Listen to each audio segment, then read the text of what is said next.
আসসালামু আলাইকুম। ফেসিড শেখ হাসিনা এই দেশে টিকতে পারে নাই। জুলুম নির্যাতন আলেম করে, জুলুম নির্যাতন জেল, লোকের ফাঁসি দিয়ে শেখ হাসিনা, ফেসিড শেখ হাসিনা এই দেশে টিকতে পারে নাই। এবং এই দেশে এই জুলাই আন্দোলনে যে পরিমাণে লোক, পুলিশরা মানুষকে মারছে বলার মতো না। কিন্তু পুলিশও মরছে, এটাও স্বীকার করি, পুলিশও মরছে, ছাত্র জনতা, আম জনতা অনেক মারা গেছে। অবশ্যই আমি মনে করব এইবারে পুলিশ প্রশাসনরা কোনো সময় সাধারণ ছাত্রর গায়ে, লোকের গায়ে হাত দেবেন না।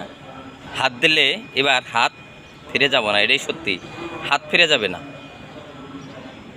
হিসাব কিতাব করে পাবলিকের মাইর দেন, কেলে পাবলিকের ব্যাড ট্যাক্সের টাকা দিয়ে আপনার করে সরকারি পোশাক হয়। আপনারা পাবলিকের পক্ষে থাকবেন, পাবলিকের বিপক্ষে থাকবেন না। দেখছেন তো যে জুলাই আন্দোলনে আপনার পুলিশ ঘরে কী অবস্থা হয়েছে। আপনার পুলিশ ঘরে ওভারব্রিজের মধ্যে ঝোলানো হয়েছে, পুলিশ ঘরে করলাম মার হয়েছে। এইবার করলাম গেছে, এবার যেহেতু ছাড় দেওয়া হয়েছে, এবার করলাম ছাড় দেওয়া হবে না।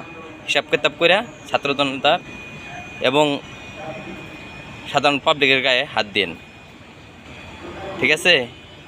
শেখ হাসিনা টিকতে পারে নাই জুলুম নির্যাতন কইরা, এবং তারেক জিয়াও আপনি জুলুম নির্যাতন দেশের জনগণের বাইরে কাজ করে আপনি টিকতে পারবেন না। শেখ হাসিনা দিল্লি যাই বলাইছে, আপনি দিল্লি তো বাদ, আপনি বর্ডারও ক্রস করতে পারবেন না। এর আগেই এয়ারপোর্ট ঘেরাও হবে, এটাই সত্যি।